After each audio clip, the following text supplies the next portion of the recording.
Hello people! On a passé un 14 jours à la Barbade et comme on aime faire après chaque trip, on va le décortiquer. Question de vous aider à planifier votre voyage si jamais vous choisissez d'aller vous aussi à la Barbade. Fait qu'on va parler d'hébergement, d'activités, de transport, de nos impressions générales et aussi du budget pour un 14 jours à la Barbade. Alors, premièrement, parlons d'hébergement. Nous, on s'était loué un Airbnb. En fait, c'était un appart complet qui était situé à Atlantic Shore. Ça, pour vous situer géographiquement, c'était environ à 15 minutes de l'aéroport. C'est vraiment genre sur la côte ouest, mais vraiment au sud de l'île. Et c'est à peu près à 25-30 minutes de Bridgetown, qui est la capitale, le gros centre-ville de la Barbade. Comme l'île est assez petite, nous, on a décidé de vraiment s'établir là pour les 14 jours. Fait qu'on n'a pas eu à se déplacer d'hébergement. C'était celui-là pour les 14 jours. L'appart coûtait 39 $ par nuit. Alors, pour le 14 jours, c'était à peu près un 500 $ que ça nous a coûté. Puis, honnêtement, c'était un super appart. Il y avait tout ce qu'on avait besoin et aussi, Internet était fantastique.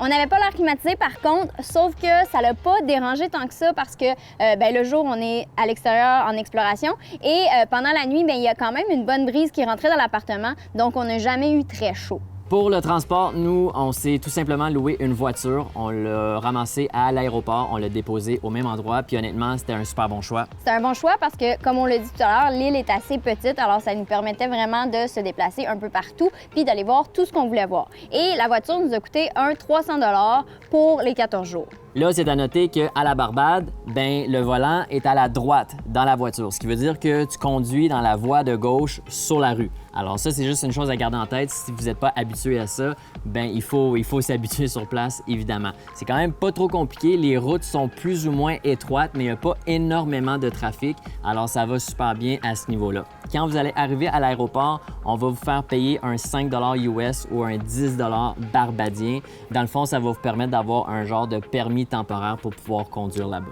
Pour ce qui est de l'essence, nous, on avait une petite voiture économique. On a dû faire le plein sur 14 jours. On l'a fait une fois et demie. Fait que c'est bien. Puis en termes de prix, ça nous a coûté 70 $ canadiens pour faire le plein. Si vous ne voulez pas louer de voiture, sachez qu'il y a des transports en commun qui passent assez régulièrement, des autobus publics.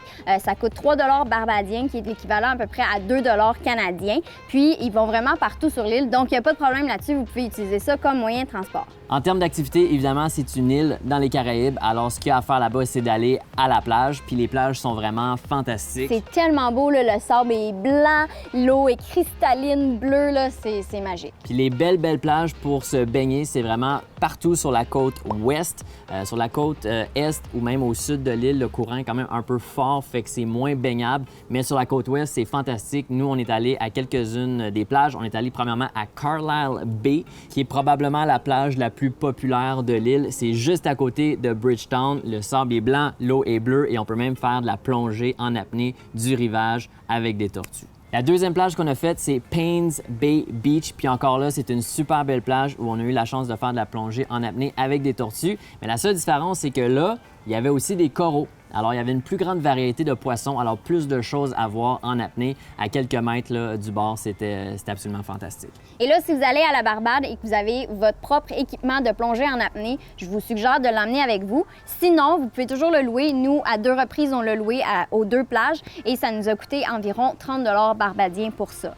La dernière activité qu'on a faite aussi à Paynes Bay Beach, c'était de la motomarine qu'on a négociée à 80 barbadiens. Lui avait commencé à 120 barbadiens, on a descendu à 100 puis ensuite 80, fait que ça nous a coûté l'équivalent d'environ 50 $ canadiens. Pour 30 minutes.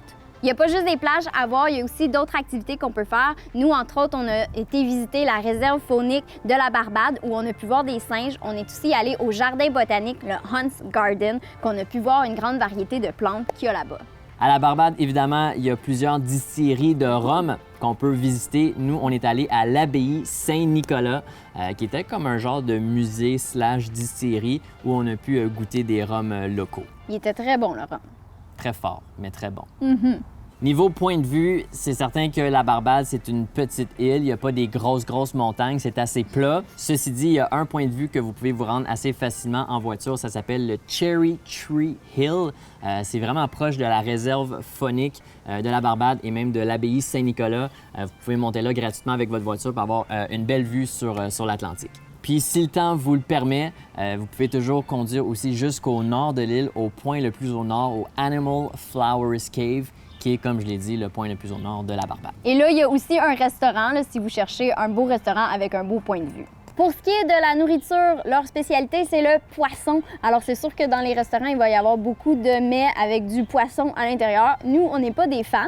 Alors, on préférait beaucoup se cuisiner des trucs à la maison. Donc, on allait à l'épicerie pour faire ça. Évidemment, là-bas, c'est une île, alors tout est pas mal importé, autre que les fruits, légumes et évidemment le poisson. Alors, c'est certain que quand on fait son épicerie, bien, ça va coûter un peu plus cher que ce qu'on est habitué de payer ici au Canada. Par exemple, une boîte de céréales qui coûte peut-être 6-7 $ ici au Canada va facilement en coûter 12-13 $ canadiens là-bas. Fait que ça, c'est juste des choses à garder en tête. Niveau restaurant, par contre, c'est quand même pas si mal.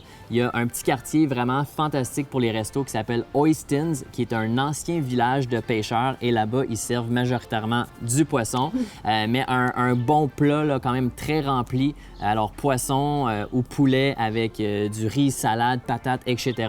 C'est un 25 $ barbadien environ par personne, ce qui équivaut à environ 15 $ canadiens. Fait que pour un 14 jours à la Barbade, ça ressemble à quoi niveau budget? Bien, l'hébergement nous a coûté 500 $. Pour le transport sur place, donc la location de voiture et l'essence, ça nous a coûté un 600 $. Niveau bouffe, ça nous a pas coûté énormément. Ça nous a coûté environ 200 $ pour les deux semaines. Pour ce qui est des activités, on a dépensé l'équivalent d'un gros 200 $ canadiens. Et pour finir, pour se rendre là-bas, les billets d'avion nous ont coûté environ 1500 $ pour les deux. Alors, en tout et partie, c'est un voyage qui nous a coûté environ 3000 $ pour les deux, pour les 14 jours.